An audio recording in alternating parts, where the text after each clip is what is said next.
மோசே கடலிடத்துல போய் கோல் இல்லாம போயிட போற, கோலை தூக்கிட்டே தான் நீ கடலுக்கிட்ட போகணும்.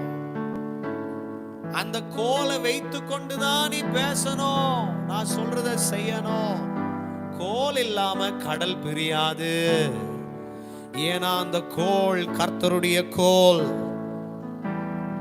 சகரியால பார்க்கிறோம், அந்த கோல் கிளையாய் மாறினது.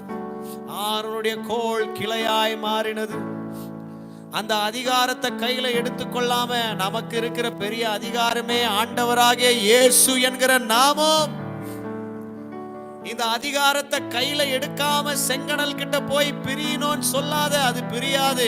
ஆனா கையில அதிகாரத்தை, அந்த கோளை, அந்த கிளையை, அந்த இயேசு என்கிற நாமத்தை சுமந்து நீ செங்கடல் கிட்ட போய் நில்லு, கடல் பிரியும். கண்மலை கிட்ட போய் நில்லு, அந்த கண்மலை ஒண்ணுமில்லாம மாறும். யோர்தான் கிட்ட நில்லு, அது பிளந்து போகும், அது ஒண்ணுமில்லாம போயிடும். நீ கண்மலை அடி, அதுல இருந்து தண்ணீரை கொடுக்கும்.